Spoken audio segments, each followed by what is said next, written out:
Hello, everybody. Welcome to Chapter 1 of Politics 1113, American Government. Today, we're going to be getting started by giving an overview of what the class is going to be about and giving an overview of what we're going to be talking about during the course of the semester.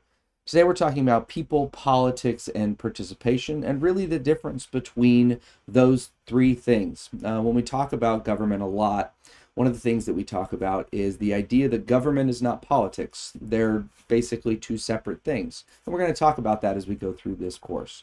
As we go through the semester, you're going to see these lists of terms at the very beginning of every PowerPoint, of every chapter. Now, these are going to seem like a lot at first, and I understand this could be potentially overwhelming, but what I've given you is the terms that could potentially show up on quizzes and exams, and then the page numbers where you're going to find those at. You can do yourself a pretty big favor by going through your chapter, finding all of these terms, and making a note sheet where you have the term and the definition of every single one of these. It's going to be really helpful as you go throughout the semester.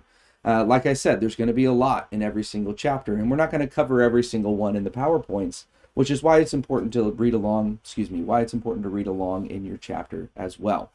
So to get started, I think it's really important to talk about the landscape of the United States government between the 1970s and today.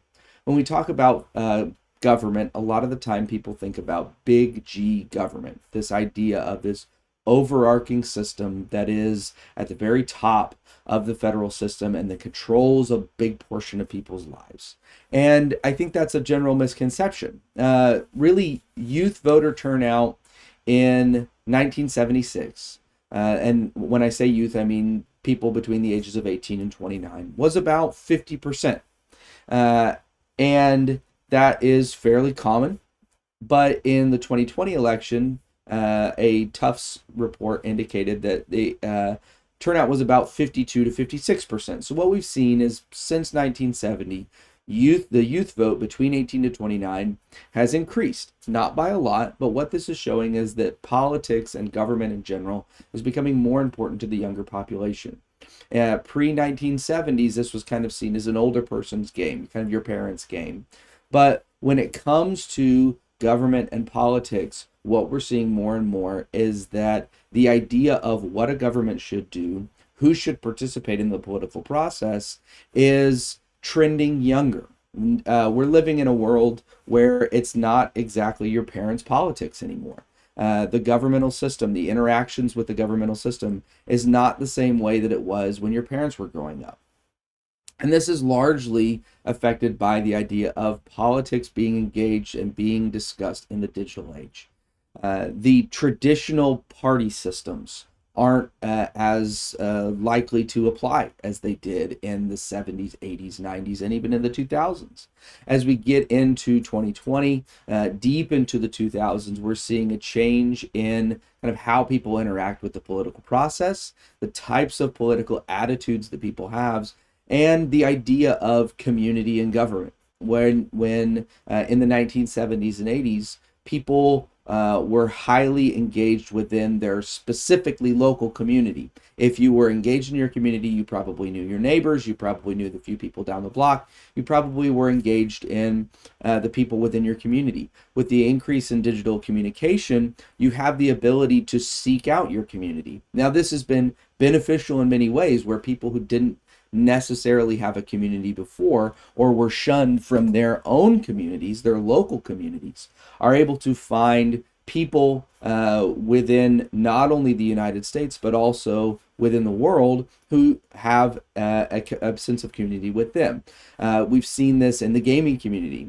Gaming in the 70s and 80s was kind of a pariah type of activity, with tabletop board games in the 70s and 80s into the digital age, where you have the Nintendo systems in the 80s, into the Sega systems, into what we have as modern online multiplayer gaming, where even still you have people who are spending a lot of their hobby time engaging in online gameplay. Maybe they're competitively gaming, and they might have their parents or friends or things like that, people like that, who don't necessarily understand how that system works. They don't necessarily see the value that other people will see, but you can find that community online. The same thing with the types of stories that people read, the types of media that people engage with.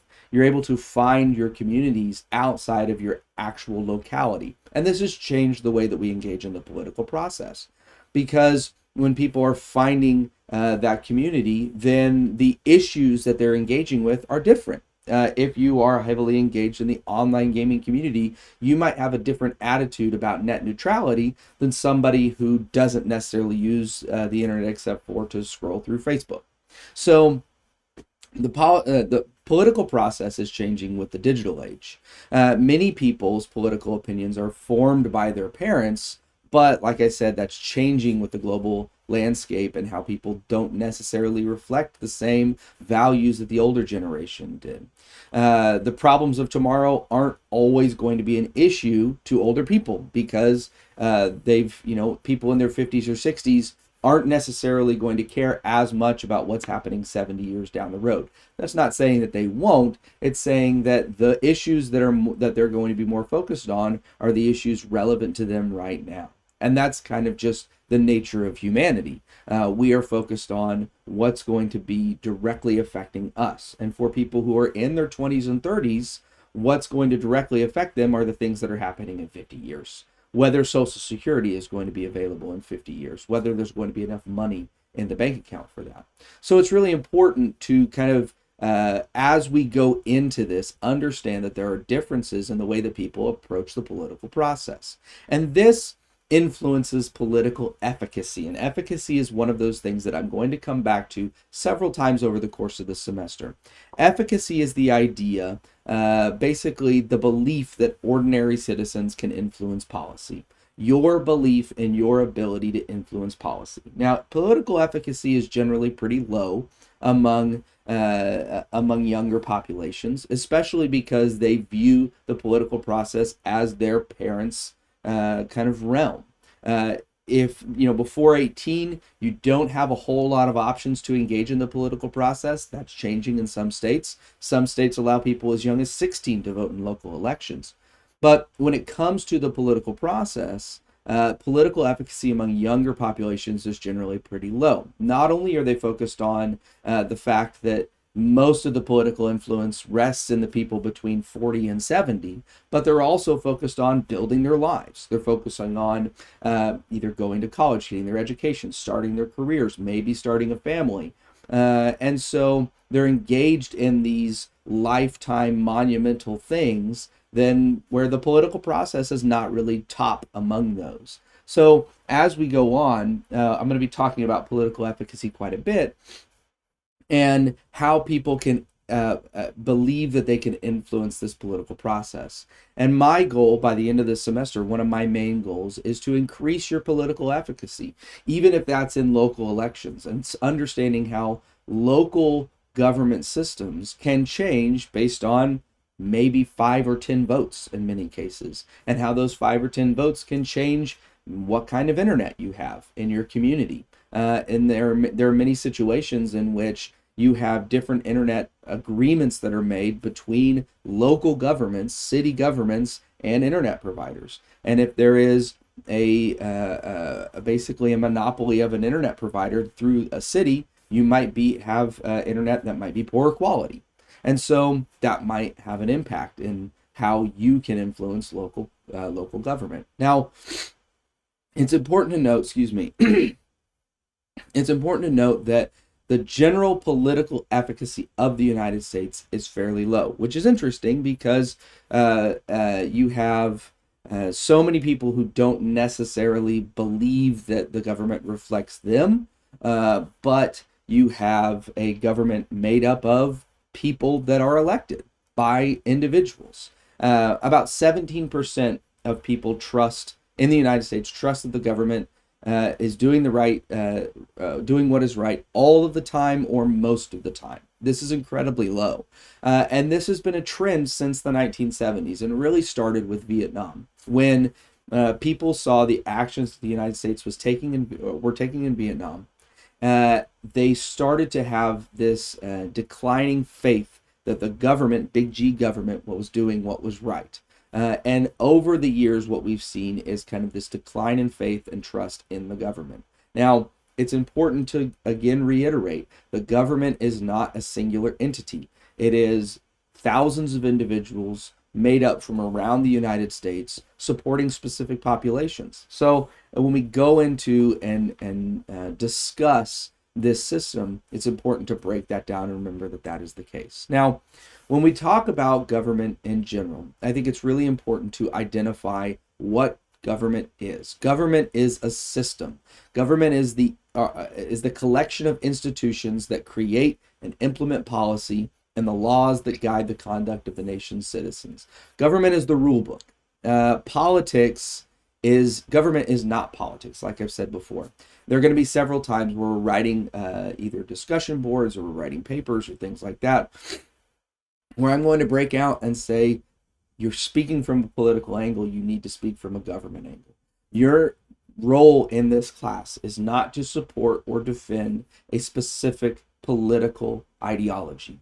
Treat yourself as a researcher. Take your own political opinions and ideologies out of the process and look at the government structures. Yes, we're going to have some discussions where values take place, but what it's really important to do is separate the idea of government and politics. And government being the system, politics being the process. Government is that shared rule book that ensures the greatest public good. So when it comes to the shared rule book, we ask ourselves, okay, what are the rules of different government organizations? We'll take a look at NEO.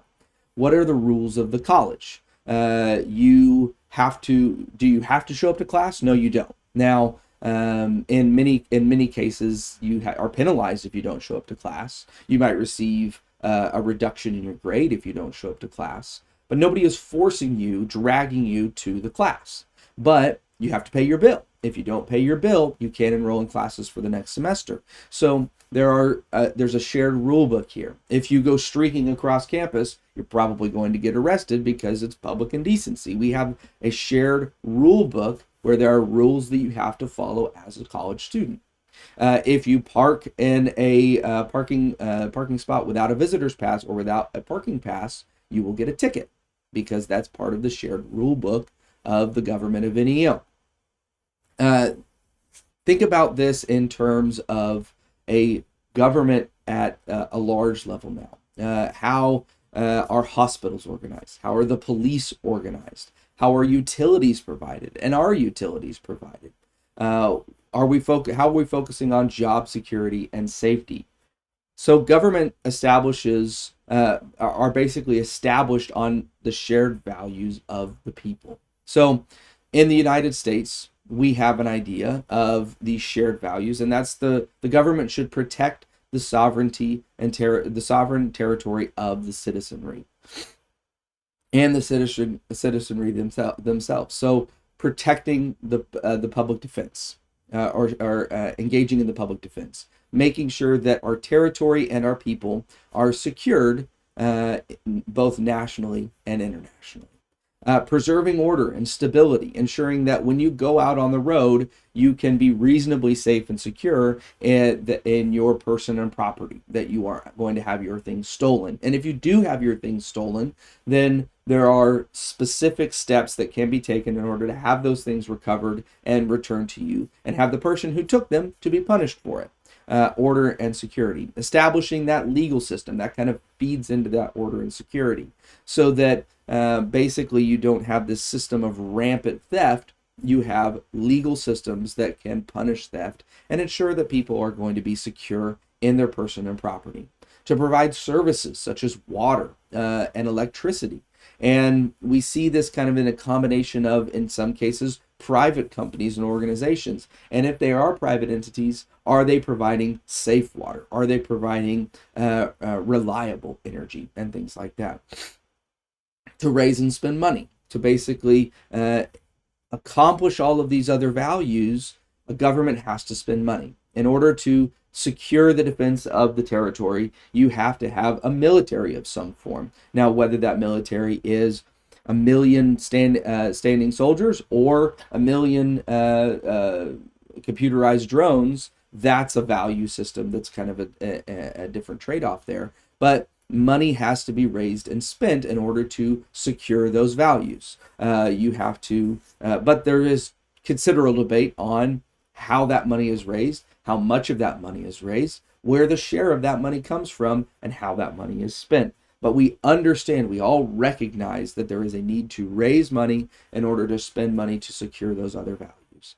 And then to socialize new generations, basically to bring new citizens up with the understanding and idea of how our government, how our system operates, and either to work within that system or to reform that system to improve it. Most of the people, I would say a vast majority of the people in the United States want to have a system that works for not only them, but for their neighbors. People don't engage in the political process, most often don't engage in the political process to try to tear other people down. There are certainly examples of that. But the main idea is to have this system where everybody can live to their fullest potential, where it doesn't infringe on the rights and responsibilities of other people. Now, the problem is that's a utopia. The idea where me and all of my neighbors are the happiest we could possibly be is a utopia. And the utopia at its very face is impossible. Now, if you don't have an established government, the idea of what you would have would be anarchy, where everybody follows their own selfish rule. But the idea is that in a perfect anarchy, it would be a utopia, where the people who have the ability to serve as police officers would serve as police officers, and you'd have this system where you have this true anarchy utopian ideal. Now, the utopia is this imagined state where everything is perfect, but in a perfect democracy or utopian communism or whatever it is, it's not possible. So we understand and we recognize that when people are working either with their own selfish interests or with the selfish interests of others, or working against other individuals, that we have to have this shared rule book. If there were no laws, then you'd have basically the survival of the strongest, where the person who had the ability to collect the most resources, whether that be through violence or cons or intimidation or whatever, would be the person who was able to succeed. But we understand and recognize as a society that is not the most beneficial system for the United States. So I want to give a little bit of a pop quiz. And it's pop quiz only in the fact that I'm going to be saying these things to you, and since we're on a recording, you're going to have to just kind of go along with me. I want you to look at this picture, and there's a lot of things going on in this picture, but I want you to think of all the different ways that the government, not only federal, but also state and local governments, are operated in this image. Well, first thing that comes to mind, you might think of something like the Food and Drug Administration, so the quality of the food. Whether or not the food is considered, whether or not the food is graded. So the quality of the apples or the quality of the salad or things like that. At the level beyond that, you also have things like price regulations. So there, in many agricultural products, you have price floors and price ceilings in order to regulate the level of the price and ensure that not only are the prices low for the consumers, but the prices are high enough for the farmers to make a living. When it comes to different types of price structures, to be able to ensure that corn farmers in the United States are able to compete with corn farmers from Brazil. You have canning regulations. If you're going to can foods, you have to make sure that they are canned at a specific temperature, they're canned in a specific way, and they can be shelf stable for a specific amount of time. If they're not canned in the proper way, they could basically introduce bacteria or mold or things like that into the product. The amount of time that a piece of produce can stay on the shelf. If produce has spent too long on the shelf, then it could potentially mold, and then it could potentially cause issues for all the other produce. So you have regulations there. You have regulations in terms of meat, the type of meat that you can sell. So you can't sell horse meat in the United States. The type of meat that you can sell, the amount of time that meat can be placed on the store shelf, the quality inspections that go on in the meat packing plants, and the farms that raise the meat in the first place. You have the source where the food comes from. If it's coming internationally, there are regulations, taxes, and stipulations, and tariffs, and things like that are applied to regulate the amount of cost and price that is required to produce those things. Disease prevention, the temperature that foods must be stored at. Now, in this section, we have mostly room temperature produce, but you see there are some cold storage sections in the far left side of this image. The temperature that foods must be kept at while they're being prepared for the consumer, that is regulated. You have not necessarily listed in this image, but insinuated by this image, you have the people that stock the shelves, the people that are working in the grocery store as it is. There's fair labor involved in there. You can't have somebody working 120 hours a week at a grocery store. You can't have somebody working more than 40 hours without receiving some sort of overtime unless they're on some sort of salary contract. So you have fair labor involved there. Copyright. You can't you have this this brand name of Rivermaid there in the bottom right.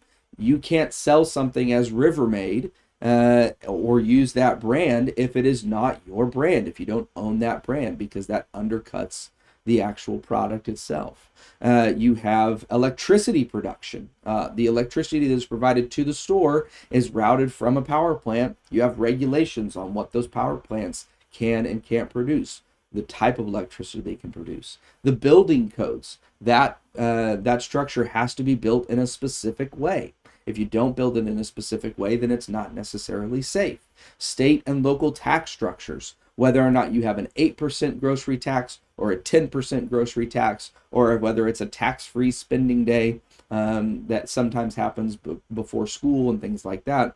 You have all of those structures put into place. You also have advertising. So you can't advertise something as organic if it is not organic by the definition that has been applied. So if I was to advertise my milk as organic, I would be charging more for it. But if it's not actually more organic, then my profit margin is higher, and I have an unfair competitive advantage against the milk that has actually been produced in a way that could certify it as organic. So false advertising really comes into play there as well. Now, when we talk about government, it's really important to identify the initial types of structures of government and identify how we live in our government. And there are three main types of government that we will interact with in this course. For the most part, we're going to be talking about democracy, but it's important to list the others because these are very prominent. The first is the autocracy, and this is more often called a monarchy. The autocracy is where there is a single source of power. That is a single seat of power. This is going to be places where there is a king or a queen. Think of England. Now, it's really important to note that England is different because, yes, there is a queen, but most of the power rests in the parliament. In the case of an autocracy, a pure autocracy would be a system in which there is a king or queen, and they are the single source of power. Everything goes through them. That's not really the case in most modern monarchies. Think of this more as kind of a medieval monarchy, where you have a king, and maybe they have a council of advisors, and maybe they have a parliament, but all of those are suggestions that come up, and then the king or queen then implements those rules. The second is an oligarchy. An oligarchy is a government where power is concentrated within a small group. You don't necessarily have a single individual or a mass of individuals. You have a small group, maybe a group of elites, and you could think of this as like the bourgeoisie, so the merchant leaders of medieval France. And the oligarchy is a group that they make the decisions, and they basically implement the systems, and they hold the control. This is also the case when you have kind of military systems where you have maybe a small group of military leaders that are in charge of the interactions of the country. And then you have a democracy in which the power is spread among the citizens. Now, the democracy in most cases in the world is going to be either congressional, like in the United States, or parliamentary, like in England, where you have this system where people are elected and they are put into a Congress. Even a parliament is essentially a Congress. Congress is just a coming together. And then they make decisions on behalf of the people that elected them or who elected them. So in the case of Congress, you have all of the representatives picked by their tiny localities. I say tiny, but tiny localities within the United States. They go and they serve in a Congress and they make decisions with all the other people. And so the same thing happens in the case of the Parliament in England. Now, those are the types of governments that we'll sometimes be talking about. There are also different governing structures. So the three main governing structures that we'll be discussing are totalitarian, in which there are no limits on power, where in most of the cases you're going to see this in the case of an autocracy. So think of somewhere like North Korea, in which you have an autocracy, a single source of power, with a totalitarian dictatorship. So basically a single source of power where there are no rules and limits. Whatever the king or whatever the dictator says goes. There's no arguing it. If you do argue it, you're probably going to end up in jail or dead. And so the totalitarian system is basically where there are no limits on the authority or the power that the person or people in charge execute. You'll also sometimes see totalitarian military dictatorships, where you have a small group of military leaders. They make the rules, and because they're in control of the military, if you don't follow those rules, you'll either end up dead or in prison, like I said before. You also have an authoritarian system. Authoritarian system is a little bit less stringent than totalitarian, and these are places like China or Cuba, where people's rights are listed but often not protected from special interests. So when you think of places like China, you have a system in place that on its face is kind of this combination of oligarchy, pseudo-democracy. So you have a party in charge, the party makes the rules, and then those rules are supposed to be carried out among the nation. Now, the issue with places like China or Cuba is that, yes, you have all of these rules set up, but because those rules are set up, you have these other interests like significant business interests that kind of do whatever they want. They impose their will. So there is kind of this tug of war between the economic interests in China and the political interests in China. So you have some limits on the absolute authority of the government structure. And then you have constitutional. And constitutional is what you're going to see in, like I said, places like Great Britain, places like England, and places like the United States, where there are specific rules that are written out where the U.S. government is restricted in order to protect the people. Now, there's always going to be a tug of war between the rights of the people and how the government interacts. But like we say, in the case of the United States, we have a Supreme Court that interacts and that engages to ensure the protection of the individual rights. Now, we talked about efficacy a little bit before, but I think it's important to point out the idea of political knowledge. Political knowledge is basically possessing information about the formal institutions of government, political actors, and political issues. Now, when we talk about democracy and politics, it's important to recognize where this comes from. And most of the time, it's coming from these Greek roots of the idea of power spread out among the people. So democracy comes from the Greek demokratia, which is essentially means people power. And Politics goes back to the idea of the city-states that were operating in Greece, that were kind of collected and organizing and interacting with each other in order to influence how the nation worked. So you have the polis, the city-states. Now, political knowledge and how we interact in this political system and this democratic system is it's really important, like I said, to have that political knowledge, to be able to have that information, to be able to make decisions. Now, a good example of this, when in kind of a 2013 study, there was people were brought in and asked how they felt about Obamacare and the Affordable Care Act. What the researchers found is that when it didn't matter whether people identified as Democrat or Republican, the inclusion of Obama in the name of either Obamacare or the Affordable Care Act increased both the positives and the negatives. So what that meant is that when if people supported President Obama and the healthcare reform, if it was called Obamacare, they were more likely to report in favor of the program than if they were provided with the name Affordable Care Act. In the same way, people were more likely to have a negative opinion of Obamacare if they were against the healthcare reform of President Obama than they were of the Affordable Care Act, which meant that there were situations in which people liked the Affordable Care Act, but they didn't like it when it was called Obamacare because they didn't understand there was a difference between the two things. In the same way, people might have liked the Affordable Care Act, but they liked it more if it was called Obamacare because they didn't realize there was a difference between those two things.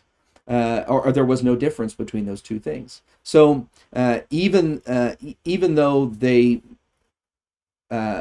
might have felt a specific way about a piece of policy, they didn't understand that the colloquial name for the piece of policy was the exact same thing as the policy in practice. So when we talk about political knowledge, it's important to understand not only the type of TV speak that we are provided, but also the underlying policies and the underlying governmental systems that are taking place in order to provide those systems. So you don't have to know everything. You're never going to know everything. You're never going to know everything about the situation in Egypt, the situation in the Ukraine, the situation in Kazakhstan, and to absolute certainty. There are people who have studied for years and have PhDs in this system in order to ensure that they understand a small slice of the geopolitical situation. But you need to know how, where, and how to look. Now, and a lot of that goes through political knowledge about asking yourself, is the information that's being presented to me reliable? Is the source that is being provided reliable? And when we live in an age where there's a glut of information, it is very difficult, and one of the best skills that you can have as a political individual is the ability to look at a piece of information and say, does that make sense? Would a person say that? Is this the world as I see it? A great example of this is several months ago there was a speech given by President Biden about vaccinated and unvaccinated individuals in the spread of coronavirus. In this, President Biden was very pointed about pointing out that the spread of the coronavirus was largely because of unvaccinated individuals. Now, this is mild political speech, but what happened is certain media outlets took that speech and they used a catchy headline that said, Biden points out America's enemies, the unvaccinated. Now, that is not what the president said in that situation, but that headline spread like wildfire. And so you have to ask yourself, when you see headlines that are intended to capture your attention and elicit some sort of emotional response, then is it reasonable to, you have to look at that and say, is it reasonable that a president would call a specific group of Americans their enemy? Now, it's not really reasonable that you would see that, or it's unreasonable or highly unlikely that that would be the case. So it's important to go back and look at the actual content, look at the words, and if that was the case, then you would say, oh, that's interesting. Usually a president wouldn't say that. Or you can look back at it and say, oh, this was a misleading headline that was intended to elicit an emotional response and get me to click on that site. So the political knowledge is not about knowing everything. It's about knowing what seems unreasonable or seems unlikely and being able to identify that and then fact check that and look on your own. It requires effort.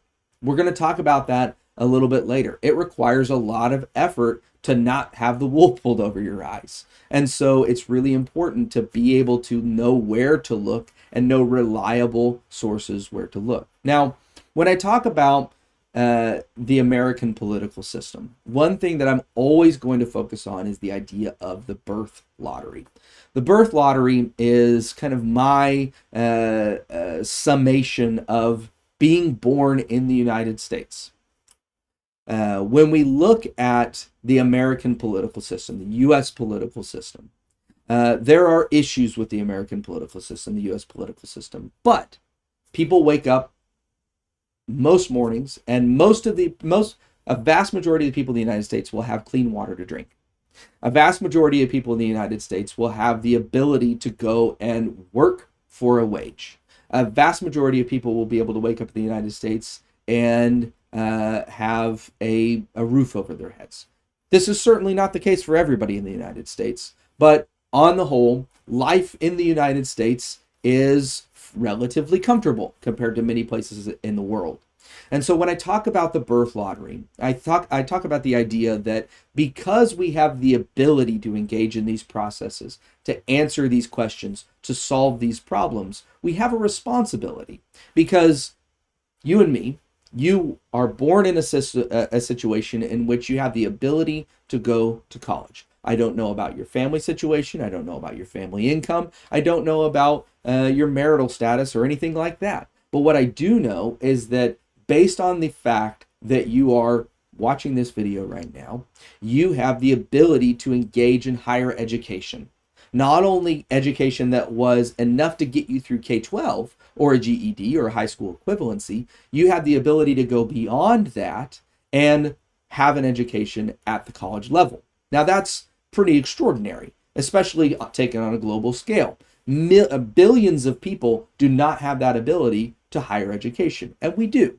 And now that doesn't, most of the time, yes, it involves hard work. Yes, it involves sacrifice. Yes, it involves the ability to shift things around and balance things and juggle things around. But there's not necessarily any inherent thing that you have done to get to this point. You didn't make a choice to be born in the United States. Maybe you made a choice if you're an international student to come to the United States to study, but you didn't make a choice to be born where you were with the ability to make that choice to come to the United States to study. There is a certain amount of, whether you approach it from a religious perspective or a coincidence or a kismet or whatever, there is a certain piece of the birth lottery, as I call it. You are in the position that you are in largely because of the choices that you have made or the actions that you have taken, but also largely because of things that you had no control over, like where you were born, the family that you were born into, and the hand that you were dealt. So when we talk about ability and responsibility, I think that's a really important piece because we have the ability to engage in this political process, in this governmental process, to ensure that not only ourselves, but the people around us are living a better life, that we have a responsibility to engage in that process. We also have a responsibility to ensure that the information that we are bringing in and putting out is reliable. Now, when we talk about American values and political culture, it's important to note that some of the main values that we have in the United States are the ideas of liberty, equality, freedom, the idea of the free market, things like that. So the first one that I want to talk about is liberty. Liberty is basically freedom from government control, the freedom to be able to live the life that you want to live. Nobody is telling you what job you have to get. Yes, there are going to be family pressures and things like that. Nobody is telling you you have to specifically go out and be a construction worker, or you have to go out and be a welder, or you have to go out and be a college instructor. Nobody's telling you you have to do that. You have a substantial amount of freedom and liberty to be able to make that choice. And specifically, the government is not telling you what you have to be. They might encourage a specific path for people to take, but they're not telling you you have to do that thing. So it's important that to know that we have liberty, and that's one of the American values, that we value liberty, the ability to choose for ourselves. We also value equality, and equality is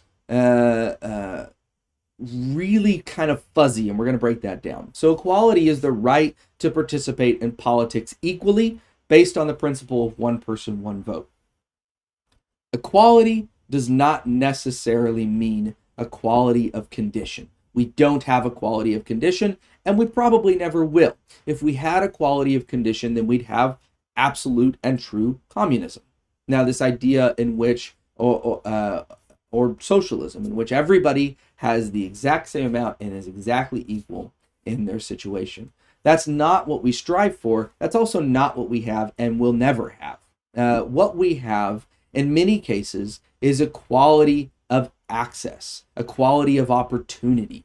So when we talk about equality of access, we talk about basically the idea in which, regardless of where we come from, we all have access to the same systems. We'll talk about a lot of these situations going on when we talk about the civil rights and civil liberties, but the idea of Plessy v. Ferguson and Brown v. Board of Education, the idea that separate is not inherently not equal, that regardless of whether, regardless of your skin color, you have the ability to engage in a K-12 education, or you have the ability to use public transport in the same way of other people. So the equality of access, that no matter where people come from, yes, there are certain situations in which we have, you have to pay to take a bus or something like that.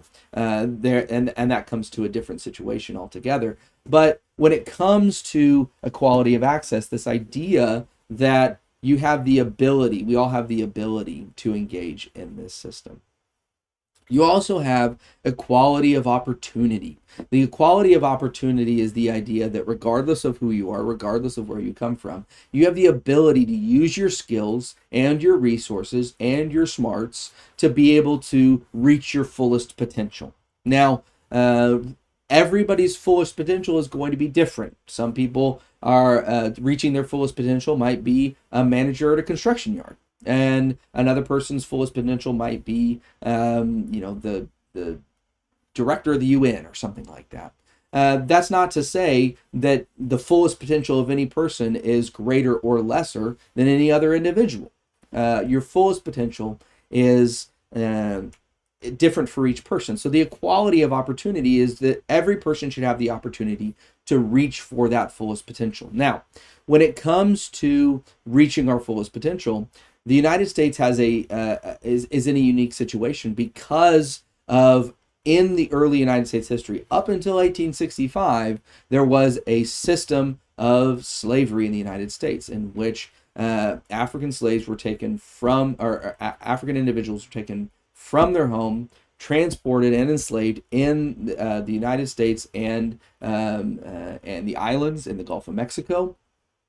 They were forced into servitude, and then following this period of slavery, after the abolition of slavery following the Civil War, you had this system in which all of these individuals and their families who had been enslaved are now basically cut loose and, in principle, equal citizens in society, but you have all of those lasting wounds from the early American history in which you have all of these systems that were set up and in place that don't necessarily allow equality of access or equality of opportunity for those individuals.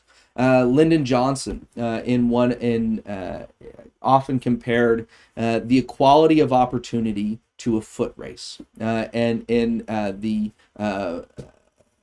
promotion of affirmative action, the idea of basically giving individuals a leg up in order to ensure equality of opportunity. He compared it to a foot race. He compared it and said, if you have two individuals having a foot race and you start the race and you get halfway through the race and one individual is halfway down the track, but the other individual who has been shackled at the legs is only a quarter of the way down the track, how do you finish the race to ensure that it is fair?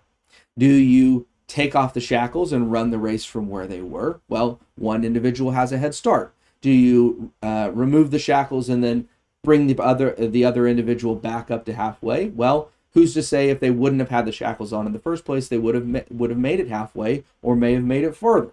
So this is a question of, okay, now that we understand that the race should be fair, regardless of an individual's immigration status or country of origin or skin color or race or whatever, or gender even, you have this system where, okay, how do we interact to ensure that everybody has the equality of opportunity based on all of these systems that were put in place purposely and not purposely in early American history and brought us to where we are today. Now, this is one of the things that we deal with in terms of political discussion and government action every single day.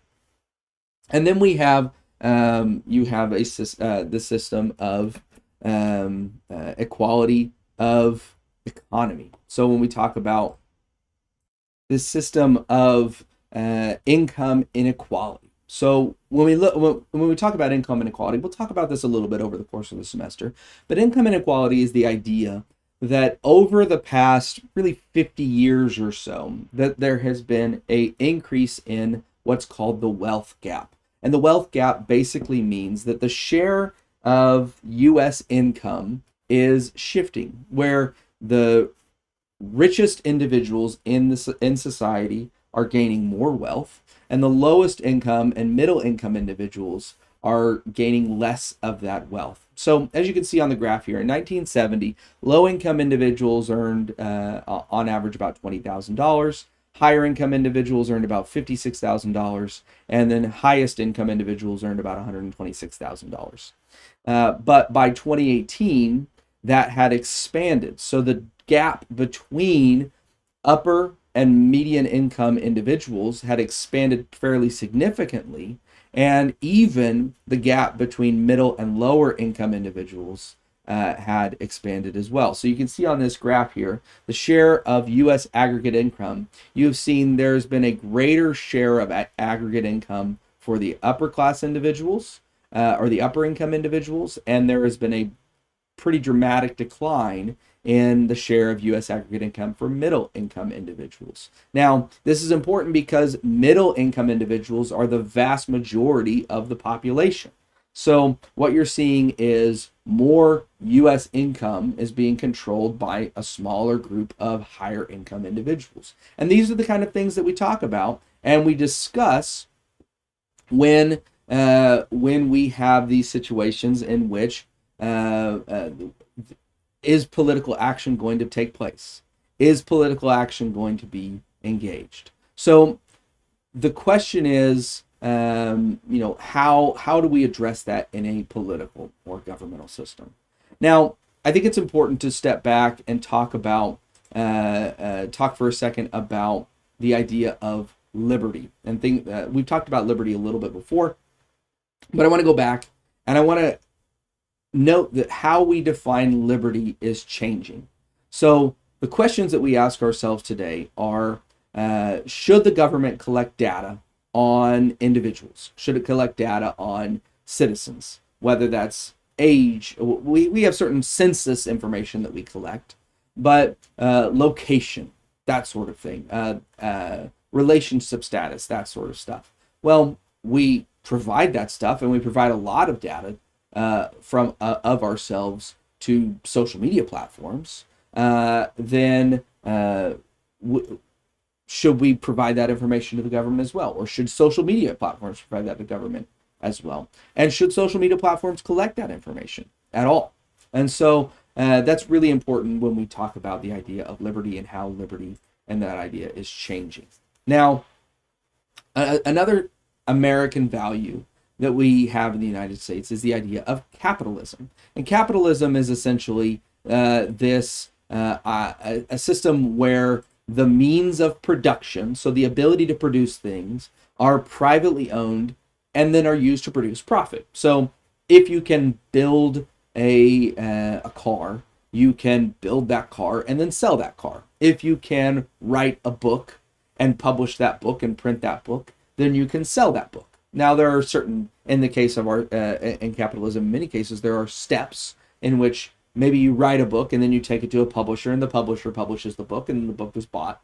But the means of production, the ability to engage in commerce, is privately owned. In most cases, you have these systems that the government is not engaged in. There are going to be certain cases, like in the United States, where we're not a perfect capitalist society because we have the United States engaged in some of these processes.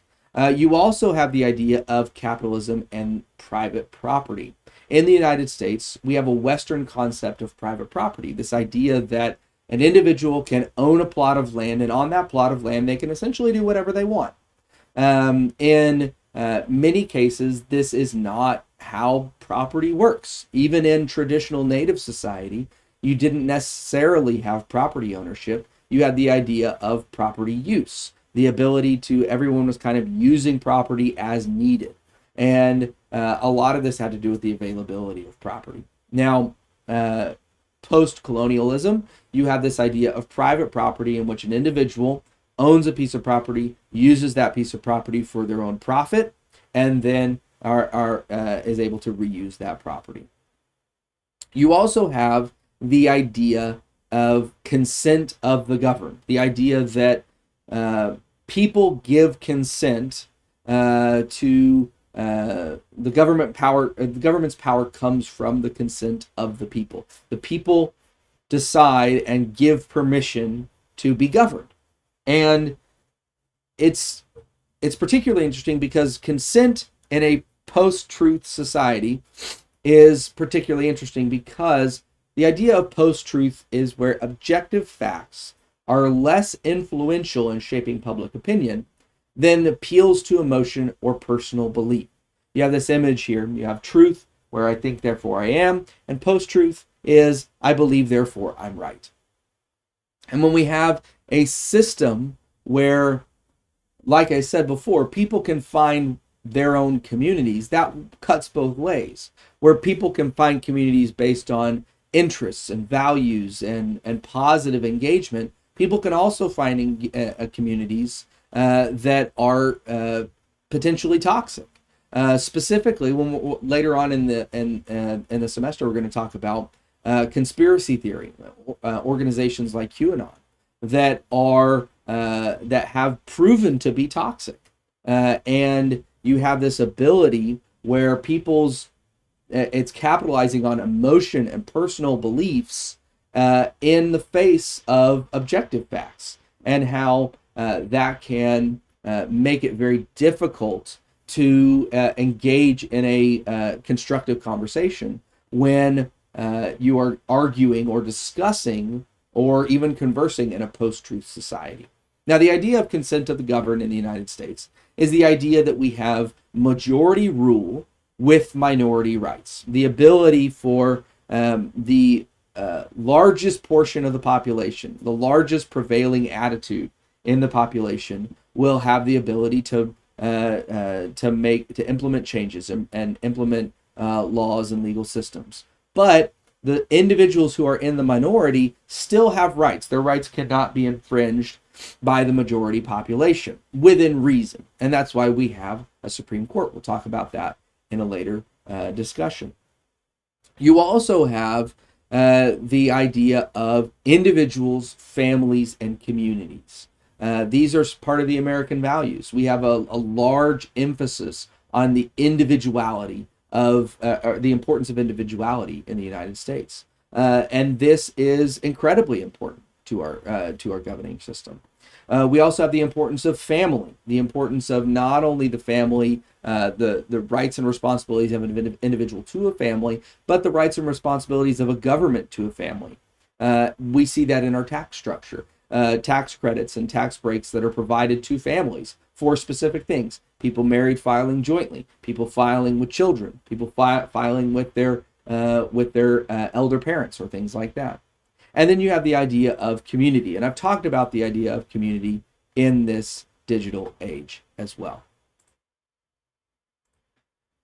Political ideology also plays a major role. Political ideology is basically the ideas and beliefs about political values and the role of government. So this is your general philosophy about government. And one of the things that your book discusses, and one of the things that it's important to discuss, is kind of this traditional political spectrum. But it's important to note that this is kind of imaginary.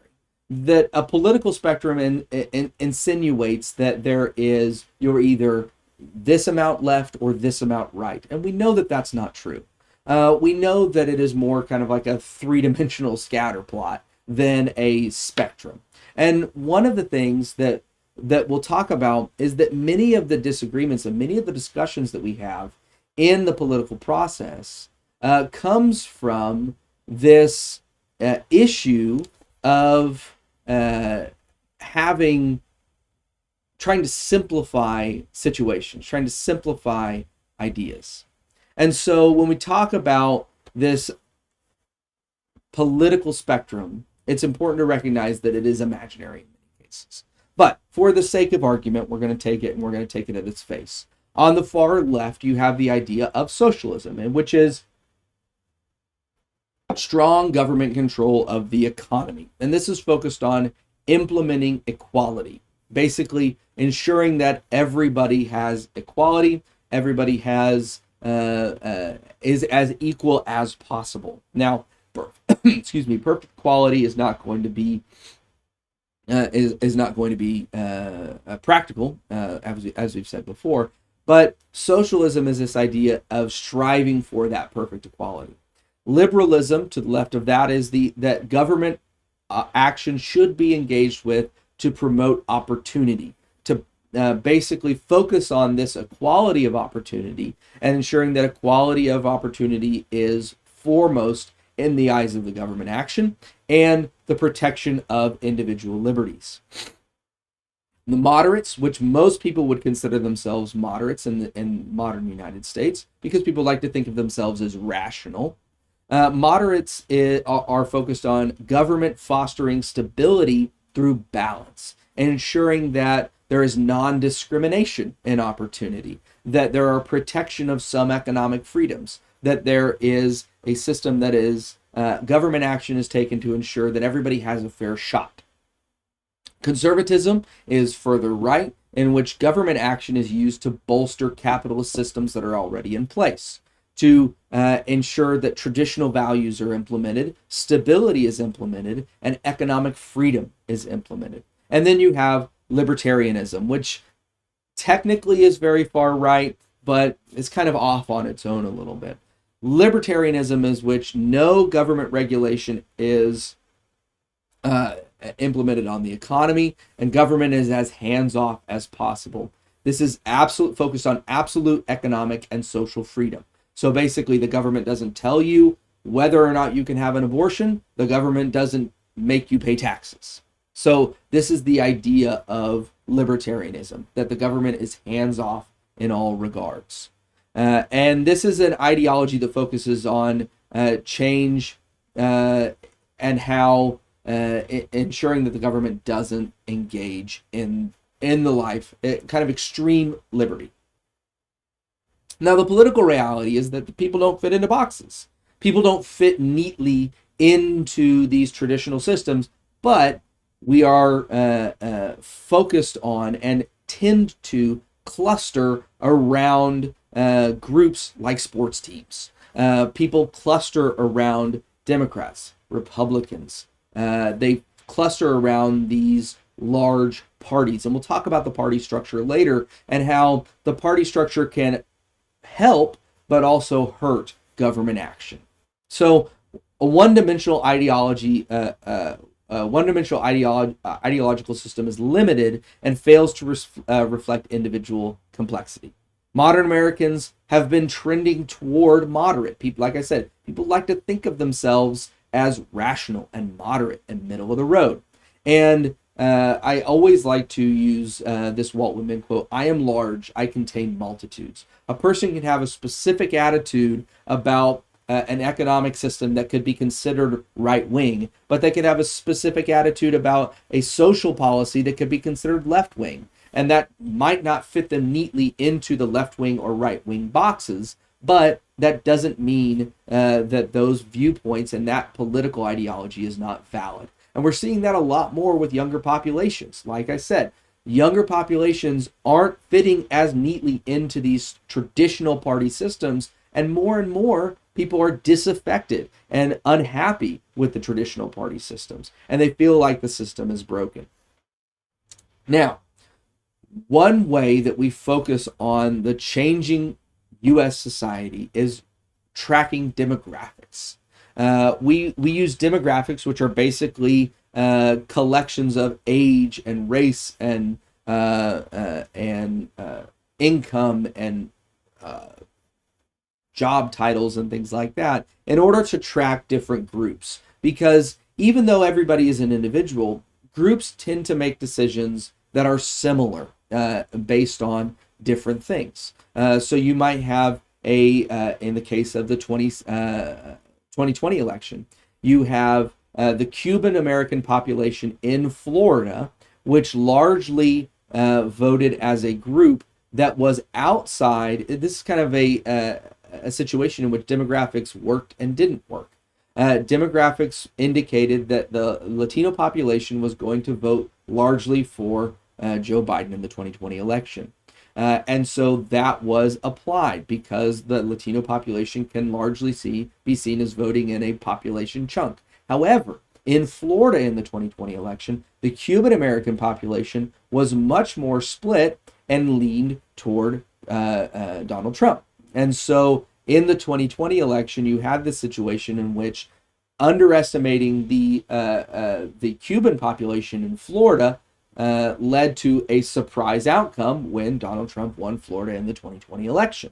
So when we track demographics, we try to be as specific but as broad as possible, and those two things are conflicting. So when we track demographics, we try to track the differing effects of age and race and ideology in this population. And so we focus on the effects of age and aging and representation. So what we've seen in the United States is a population change that is becoming a column. So what we've seen is in 2000, you saw in the blue here, what was essentially a pyramid. You had the baby boomer population between the ages of 35 and 50 in 2000, and then a smaller population boom between the ages of 5 and 20. This is kind of what's called the millennial muffin top.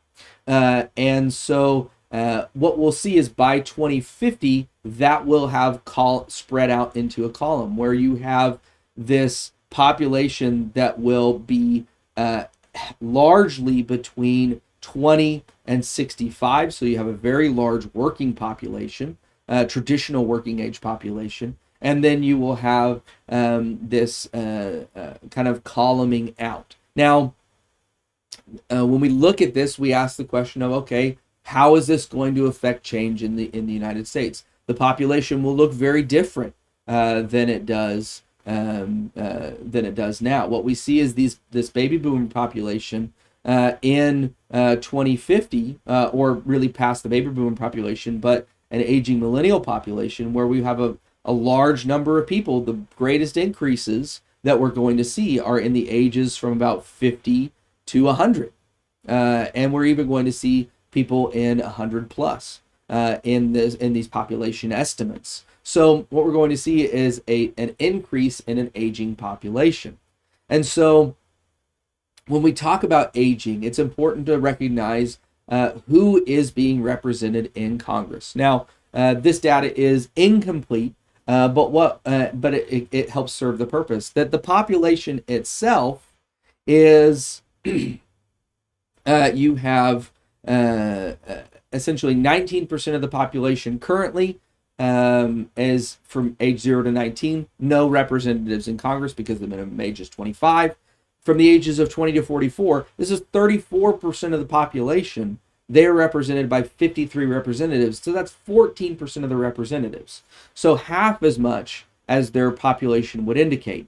Ages 45 to 64, only 26% of the population, but 50% of the representatives in Congress. And then age 65 plus, 15% of the population, 36% of the representatives in Congress. So what you're seeing is congressional members skew older against the population. So what you're seeing is a lack in representation from the 20 to 44 age group. So younger people are underrepresented in Congress, which leads to a lack in political efficacy.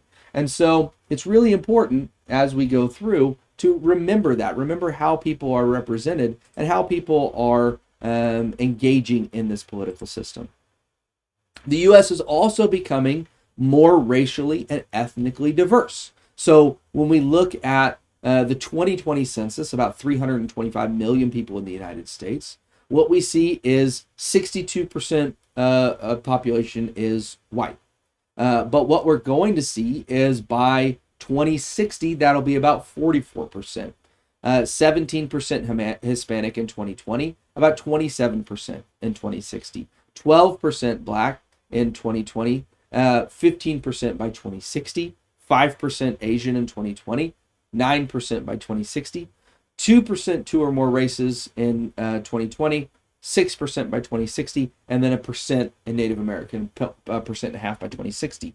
So what we're seeing is a population in the United States that is becoming more racially and ethnically diverse as people as the United States is kind of moving again continuously toward that idea of a melting pot of racial identity, specifically with the increase from 2% to 6% in the individuals who identify as two or more races. Many people, as we've seen, will identify in that way. Maybe somebody is not only white, but also Native American. They will identify as two or more races, or they will identify as Native American. So you have this change really important in how government develops, because what we're seeing is representational changes. Yes, it's important to recognize that every white person is not going to vote like every other white person. Every Hispanic person is not going to vote like every other Hispanic person. That's really important. But when it comes to demographics and how we interact, that's also really important to recognize that there are changes. There are things that are culturally inherent or inherent within a family or cultural values. So ethnic or racial heritage plays a major role in how people interact with the government. So what does this bring? What does this tell us about politics? Well, politics is the process of deciding who gets benefits in society and who does not. So let's take, for instance, Sam's Club. So who's in control of Sam's Club? The board of directors. It's an oligarchy. They have a board of directors. What are the restrictions on citizenship to Sam's Club? Well, you have to pay a fee. You have to pay a membership fee every single year. If you don't pay a membership fee, you're not a citizen. You can't buy products there. And then what are the laws that are established? You have to pay for those goods and services. You have to have a certain amount of decorum in the store. You have to act a certain way. And if you don't act a certain way, you can be kicked out of the store. So when we talk about this political process, if a person wanted to make a change, say they wanted to change the citizenship requirements, if they were able to collectively get together, if they are a member, they pay their $40 or $50 or whatever it is a year, and they got together with enough other people and demanded change from $40 to $30, then they might be able to petition that oligarchy, that authoritarian oligarchy. And they might say, we want to change it from $40 to $30. And the oligarchy can say, nah, we're not going to do that. They have to weigh the potential risks and benefits of saying that they're not going to do that, but they have the absolute authority to do that. And so citizens within this Sam's Club system have very limited rights and response and ability to change the system as it is. So when we talk about the political process, it's important to recognize that the idea of politics is who gets what, when, and how, from the political scientist Harold Laswell. The idea of using our voice to engage in this political process to ensure that people are represented and that people are able to engage in this process in an effective way. And now the last question that I want to ask is, why does this all matter? Why does it matter whether or not we engage in the government process? Because if people aren't engaging in the government process and only a minority of viewpoints are engaging in the government process in an effective way, then what we're going to have is a government that is not representational of the people living in society. We'll have a government that does not reflect the values of the majority of the population, but a government that only reflects the values of a minority of the population. So the questions we have to ask ourselves is, how do you want to retire? Do you want to have Social Security available when you retire? Right now, the Social Security the ability for Social Security to pay is rapidly dwindling to the point where the amount of money available in Social Security might not be enough to cover all the retirees in 20 or 30 or 40 years. So how do you want to retire? Do you want to have that availability there? How do you want your kids to live? Do you want your kids to live in a world that they are able to find a job, or in a world that they are able to afford their groceries? How you want your children, and not only your children, but your friends and relatives' children to live? What do you want to eat? Do you want to live in a world where if you want to eat meat, you can, or if you want to eat plant-based options, you can, or if you want to only eat salad or something like that? The ability to choose what you're going to eat, or the ability to have enough food for people to eat. One of the major issues that's going to be coming just around the corner is, by 2050, the ability to produce enough food to feed the population of Earth. And so what is the kind of government actions that we want that we want governments to take, not only in the United States but also in the world, to ensure that you have the ability to eat what you want to eat? What we see is when the government itself is fragile. It is a shared agreement that we come together and say, okay, this is how we want to lead our lives. And what we see is government is very fragile. We take a look back at January 6, 2021, the insurrection on the U.S. Capitol. Now, a vast majority of the United States did not believe, or does not believe, that the insurrectionists were justified in assaulting the U.S. Capitol. But what we saw is, even though there were only a few thousand individuals that shared that conviction enough to show up at the U.S. Capitol and then proceed to storm the U.S. Capitol, even though that is not reflective of the majority of the population in the United States, that had the ability, or had a major effect on the government's actions. So what we've seen is 725 individuals have been arrested at that point. That goes back to the idea of the shared values of law and order, the ability that we have a governmental system that is in place that can identify wrongdoing and then prosecute that wrongdoing, and that individuals can be punished for wrongdoing.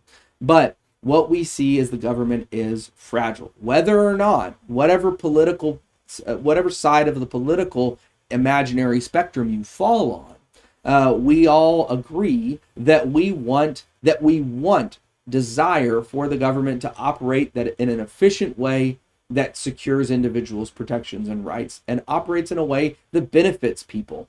But what we see is that if people disengage from the political process, that you then have a minority that is able to try to influence. If only a minority engages in the government process, only that minority has a voice.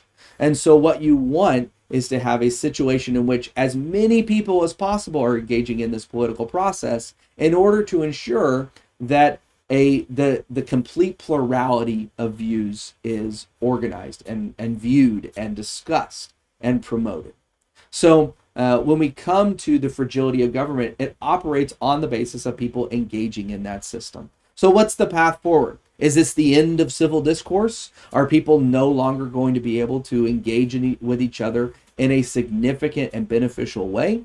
Or are we going to move forward and say, okay, we need to refocus. We need to have a political system that is focused less on making a show and more on improving the lives of the citizens in the United States, regardless of where they're from, regardless of what condition they live in, and regardless of their political ideologies. And how are we going to engage with our rights moving forward? How are we going to view our rights moving forward? And these are the kinds of questions that we're going to be engaging with over the course of this semester. So I encourage you, read your book. We're not going to be able to cover every single term, every single thing that's going to be in the lecture or in the chapter in each lecture. So I encourage you to read your book, because there are going to be things from the test and the exam that are going to be on that. But until next time, I encourage you to, like I said, read your book, continue making those note sheets, and I'll see you guys in chapter 2.